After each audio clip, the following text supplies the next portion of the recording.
Olá pessoal, vamos dar início a mais um episódio de A Jovem Advocacia Podcast. Estamos aqui ao lado dessas duas pessoas maravilhosas, Dr. Yuri Chaves. Boa noite.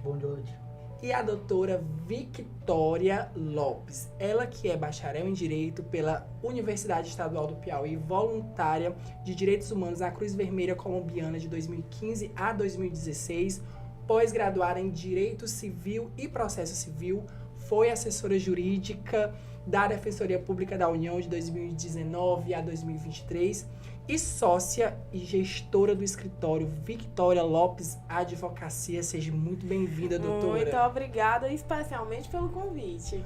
Hoje vamos falar de um tema muito importante para a Jovem Advocacia, sobre marketing jurídico e prospecção de clientes. E isso eu vou deixar para o Dr. Yuri Chaves iniciar esse diálogo, que vai ser muito produtivo. Obrigado, doutora. Boa noite. Boa noite. Doutora, a gente até teve já um spoilerzinho, uma conversa aqui. E a primeira pergunta que eu gostaria de fazer é: em que momento você percebeu... eu fiz uma pergunta, mas eu quero começar com outra, realmente o início. Em que momento você percebeu que o marketing seria um grande ponto da advocacia? Bom, especialmente no contexto da jovem advocacia, o marketing é o que vai lhe permitir antecipar a caminhada. Quando os nossos colegas advogados mais antigos iniciaram, eles tinham o privilégio e a dificuldade ao mesmo tempo de depender da indicação para ir construindo o que hoje a gente chama de autoridade, né? Então, eles não contavam com essa possibilidade de construir a autoridade por eles mesmos, através das suas próprias palavras. O marketing jurídico permite isso. Então, você cria, planeja e desenvolve a sua pessoa, a sua capacidade. Bom, se você não tem um escritório grande para lhe incorporar, não tem padrinhos na advocacia, se você é você por você mesmo, as pessoas precisam lhe conhecer por você mesmo. E o canal para fazer isso é a rede social, e o instrumento que ela nos dá é o marketing jurídico. Quando eu entendi que se eu não me posicionasse ali, eu não estaria me posicionando em lugar nenhum, aí eu deixei a vergonha de lado e fui fazer o que eu precisava fazer. Perfeito. Nós vemos que é uma forma de democratizar o acesso do jovem advogado no mercado jurídico, às redes sociais. Temos ainda muitos temas a se avançar, mas é uma frase que eu sempre escutei em um escritório que eu trabalhava, que dizia o seguinte: quem não é visto não é lembrado. E isso a gente vê diante do dia a dia. E as redes sociais têm ajudado a gente bastante. Qual é a dica que você dá para quem tem vergonha de pegar o celularzinho e ir lá nas redes sociais e vender o seu produto? Olha, a principal dica é você olhar para a sua realidade. Gente, não tem nada que ensine melhor o jovem advogado do que ele se perceber num ambiente em que ele não consegue se posicionar. Imagine só você ter passado 5 anos estudando, aí você sai da faculdade ou universidade, entra numa pós-graduação e você tem um monte de conhecimento ali esperando que alguém valide, só porque você, que é o detentor desse conhecimento, tem vergonha do que vão falar, tem medo de acharem besteira, medo de lhe chamarem de blogueiro. Olha o tanto de medo que você carrega e que lhe impede simplesmente do Dr. Yuri, do Dr. Carlos pegar e dizer: olha, essa menina fala bem, esse rapaz fala bem. Então a gente fica preso nessa teia de medos, esquece de olhar para as nossas necessidades, para as nossas realidades. E a partir do momento que você olha para si e diz: eu preciso ganhar a vida, aí você vai com medo. Se esperar o medo passar, você não vai. Então olhe para si, olhe para o que você precisa, olhe para onde você vai ter a oportunidade de falar para 2.000 pessoas. É o que eu costumo dizer lá no meu Instagram. Às vezes a gente olha um Reels assim: meu Deus, só teve 400 visualizações. Aonde é que você vai falar para 400 pessoas? É incrível. Por que você precisa sempre de 10 mil, 20 mil, 1 milhão? Por que você não se contenta com as 400 que você tem? Por que você não fideliza as 400 que estão ali? Ah, mas todo o Rios meu só dá 400. Por que você não fideliza essas pessoas? Por que você não conhece quem são essas pessoas que estão interessadas em lhe ouvir? Então, a gente não precisa de muitas visualizações, a gente não precisa ser a maior referência de todos os tempos para começar. Comece com as 400 que você tem, com as 100 pessoas que estão nos seus stories. Algumas delas vão lhe indicar e você vai ter um cliente do digital, aí você vai perder o medo. Perfeito. Não, você falou e eu realmente olhei meu Instagram agora na cabeça, porque eu olho muito a quantidade, né? E realmente às vezes eu fico, esse aqui não chegou tanto, esse aqui foi menos. Mas, cara, já é uma pessoa, já são 200, 300 pessoas. Já são. Mas é 200 nesse processo. Agora eu vou fazer o caminho inverso. Eu sou muito metida, então um podcast comigo.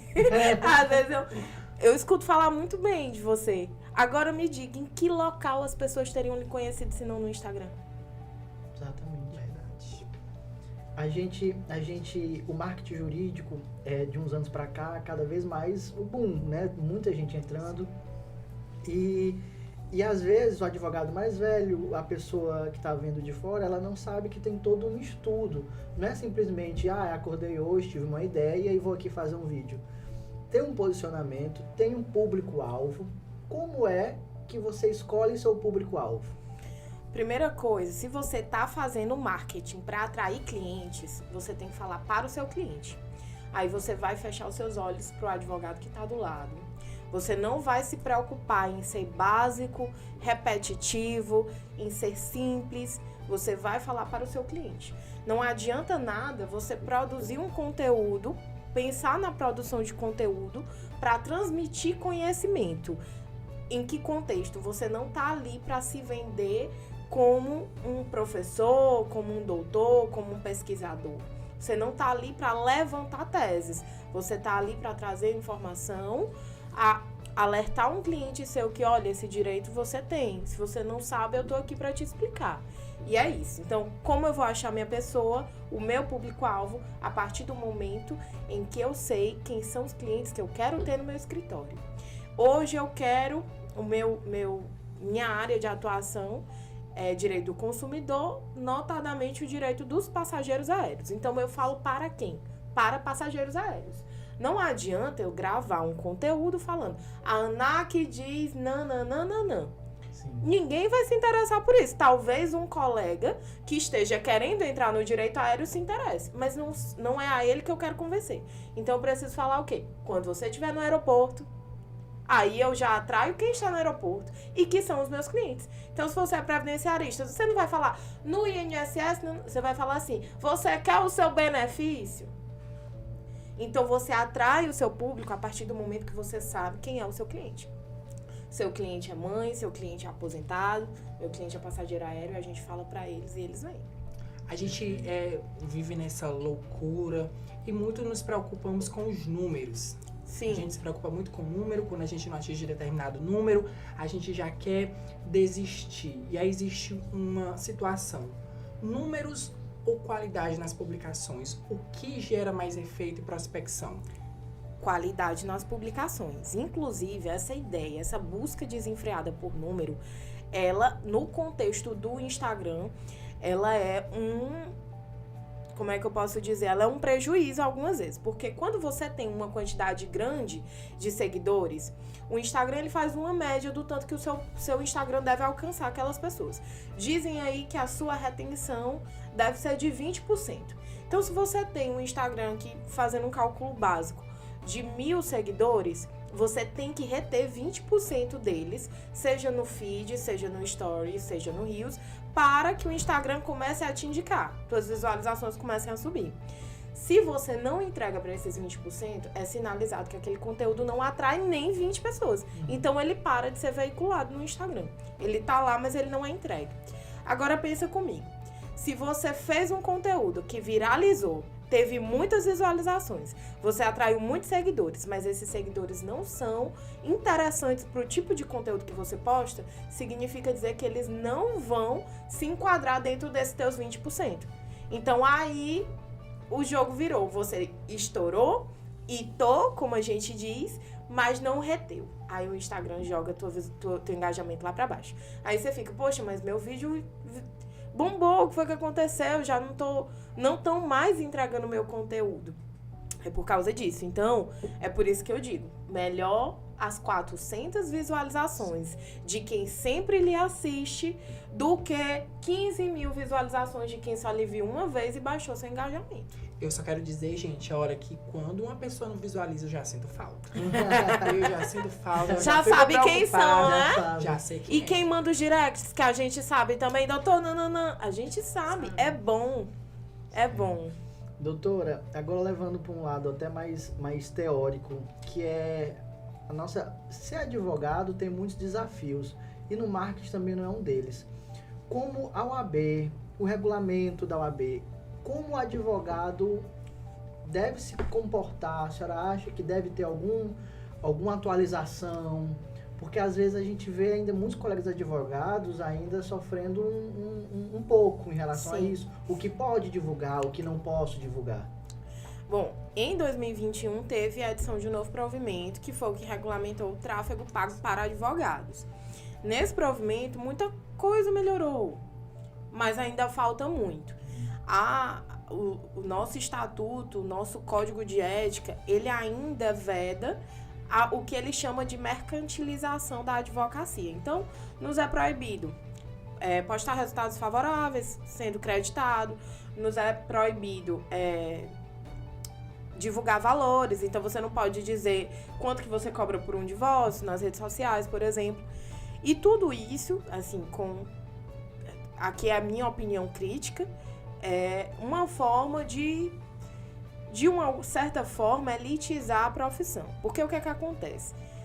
Nós somos advogados, a gente sabe que o fechamento de contrato, ele parte de um processo de vendas. Sim. A gente precisa saber vender. Você precisa saber atrair o seu cliente através dos vídeos, você trabalha com seus gatilhos mentais, enfim, temas que não são aqui correlatos, mas a gente sabe que a gente trabalha num processo de vendas. Sim. Então, se para fechar contratos e exercer a nossa atividade intelectual, a gente passa pela venda, por que atrelar a advocacia à mercantilização é algo tão ofensivo assim? Sem a mercantilização, a gente não conseguiria desempenhar a atividade intelectual que o Estatuto dos Advogados estipula. Mas, pronto. Superada aí a opinião crítica, ainda temos esse contexto. Nesse sentido, é lícito aí ao advogado postar conteúdo informativo. Então, ele pode orientar sobre direitos. E é sempre o que eu falo.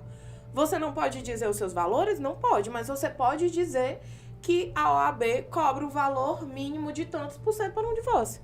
Você não está dizendo que é seu. Até porque pode nem ser mesmo. Você só está dizendo para a pessoa que existe um parâmetro mínimo fixado pela OAB. Então, você pode aprender a utilizar essas vedações para não fazer, mas trabalhá-las de uma forma que se possa. No meu Instagram eu faço isso hoje, então eu não digo quanto que eu cobro numa ação, mas eu digo que existe a possibilidade de contrato de êxito. Aí ela vai perguntar, seja pra mim, seja pra você, doutor, você trabalha com esse tipo de contrato aqui que eu ouvi falar? E pronto, se a minha intenção era informado, o cliente ficou. E assim pra tudo. O tráfego pago igualmente. Pra quem não sabe o que é aquele patrocinadozinho que aparece. Sim. Bom, podemos fazer? Podemos fazer. O que é que você não pode dizer? Venha falar comigo para ganhar sua indenização. Não pode prometer resultado, primeiro porque é antiético, somos advogados, não somos juízes, não pode prometer resultado, não pode prometer valores, não pode...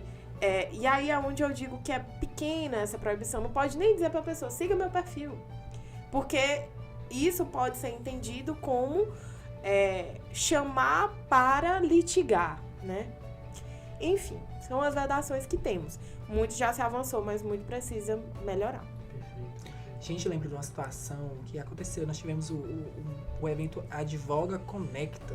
Sim. Que eu tava lá comendo e aí eu só vejo o Raimundo Júnior me gritando, Germano, eu fui. Quando chegou lá, ele me apresentou para um rapaz que me conheceu através das redes sociais, dos stories que eu posto.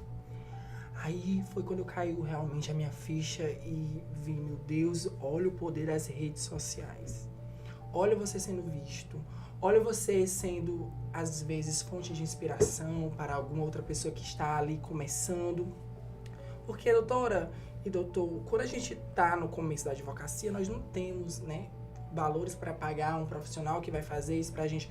É a gente no celular mesmo ali, botando a cara para a sociedade ver que nós existimos.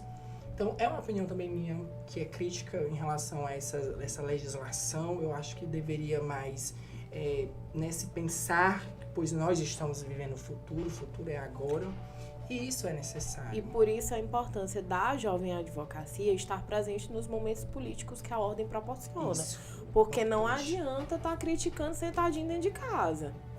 Sabe? A gente precisa se posicionar, precisa fiscalizar a atuação dos conselheiros que a gente ajudou a eleger. Isso se muda lá, não se muda de dentro de casa. Por isso, pessoal, vamos ficar ativamente online e roteando, tá? Pronto, doutora, eu gostaria de saber, a gente já conversou sobre o começo, a gente já conversou sobre como é que foi, mas como é que se inova no marketing jurídico? Por exemplo, eu faço meu marketing, eu sei o meu público, e eu sei os temas, eu sei os julgados, mas chega um momento que a gente senta e a gente fica, e agora? Não tenho mais o que falar. Exatamente, como é que eu vou conseguir atrair, como é que eu vou chegar em mais de 20%, Sim. e aí qual é a dica, ou qual o pensamento? Quando eu dou essas crises de inspiração, eu sempre tento voltar para os meus atendimentos. Então eu pego aquela pergunta mais básica do cliente. Por exemplo, uma pergunta que eu escuto muito dentro da minha área. Você é de onde? E eu nunca imaginaria transformar uma pergunta dessa em conteúdo. Como eu atuo para o Brasil todo, por que isso viraria conteúdo? Porque é um tipo de objeção, saber que o advogado pode trabalhar do país todo. Então isso que para mim é natural, para o meu cliente não é. Eu já anoto lá no meu caderninho. Eu tenho um caderninho mesmo de inspiração, porque eu só funciono no papel e caneta. Aí eu vou lá. Você é de onde? Ganchos que posso fazer. Atingir pessoas que precisam de advogados e não estão encontrando em suas localidades. Não. E aí, com essas perguntas de atendimento, eu vou fazendo um caderninho de inspiração. Porque do nosso conhecimento, ele se esgota. Então, a gente precisa olhar para o nosso cliente para entender o que mais a gente pode fazer. E a forma de passar desses 20%, no Instagram especificamente, é se aproveitando do que a plataforma tem, e aí eu não posso deixar, né? Se o tema é prospecção de cliente, marketing jurídico, eu não posso deixar de falar do tráfego pago. Sim. Não tem como, porque hoje em dia, gente, a gente vive no mercado, então o Instagram vai tentar lhe entregar no máximo 20% mesmo. Ele vai lhe entregar mais se você for rentável para a plataforma. E você só é rentável quando você paga. É exatamente o tráfego pago. Vitória, mas eu já vi pessoas que têm um alcance orgânico de 50%.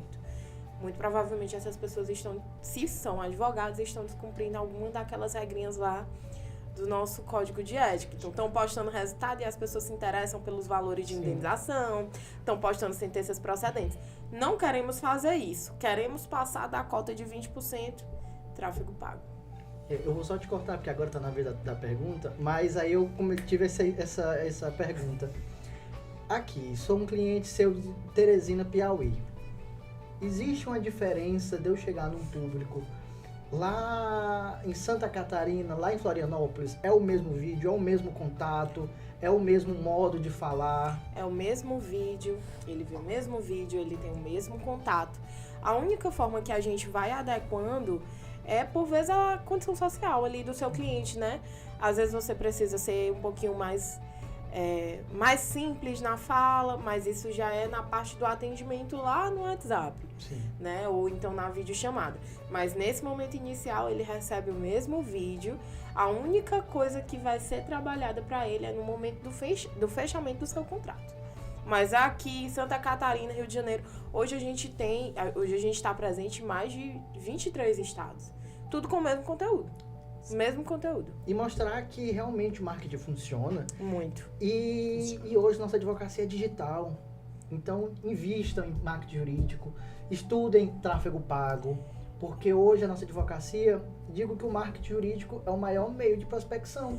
Gente, marketing está presente em todos os processos de venda desde que o mundo é mundo.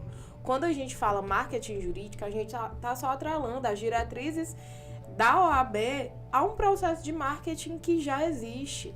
Você, enquanto prestador de serviço, e todo jovem advogado, mesmo que não tenha lá sua inscrição como sociedade individual, é um produto jurídico para esse cliente. Como é que você vai se vender como forma de resolver um problema se você não se posiciona como pessoa que resolve esse problema? O marketing cria essa cadeia entre problema, advogado que resolve o problema. É isso. Por vezes você tem o trabalho de mostrar para a pessoa que ela tem um problema, é o que a gente chama de marketing ativo. Então você sinaliza, olha, tu tem um problema aqui e eu posso resolver.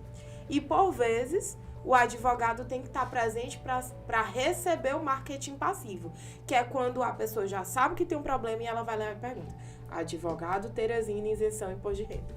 Aí ela acha o seu perfil. Mas a gente tem que estar disposto ou para um ou para o outro. Sim, muito, muito importante. Tem uma pergunta aqui que eu acho que todo mundo em casa deve se fazer. Eu, por exemplo, quando eu crio meu conteúdo, vou ali no Canva, vou fazendo aquele negócio todo. Eu sento no escritório, aí eu penso, gente, qual o melhor horário para postar? Vamos postar às 6 horas da noite, 18 horas, que é a hora que todo mundo já tá em casa. Mas existe um horário exato para postar e você ter retorno dos seus seguidores? Hoje em dia, atualmente, com as últimas atualizações do Instagram, É a pergunta dos milhões, é a pergunta dos Não, milhões. tem, Dos milhões. Hoje, quem estiver assistindo o podcast, quando fechar o podcast, vai receber um patrocinado falando exatamente isso aqui que eu tô falando. E não vai ser a minha cara. É porque todos os gurus aí de internet já estão mencionando. Não existe mais isso de validar um post pelo horário, pelas hashtags. O que o pessoal tá usando muito é o funil de conteúdo. Gravem bem essa palavra. Funil de conteúdo. São vídeos curtos ou posts carrosséis em que você chama a atenção de um público específico. Você vai daqui de cima para baixo. O que é daqui de cima para baixo, Vitória? Você sai do generalista, de hashtag, horário, e você filtra exatamente. Hoje, agora há pouco eu postei, porque não posso divulgar aqui. Senão a AB me pega. Mas hoje à noite, agora 7 e pouquinho ali, enquanto eu aguardava pra entrar, eu postei um de funil de conteúdo. É um Reels de 6 segundos, eu tô digitando lá, fazendo minha petição, digitando, e o textinho que passa na tela atrai um público específico. É isso. Poderia postar esse vídeo 9 horas da noite, ele teria o mesmo engajamento de agora. Perfeito. Amei saber, gente. Eu boto acho que umas 50 hashtags. Hashtag Brasil, um monte de coisa Pode assim. colocar, isso não vai fazer cair o seu engajamento. Mas no máximo o que vai acontecer quando você for olhar lá os insights, vai aparecer assim, seguidores e não seguidores. Aí vai aumentar o teu público de não seguidores. Mas tu não consegue converter eles. Aí, Entendeu? importante saber.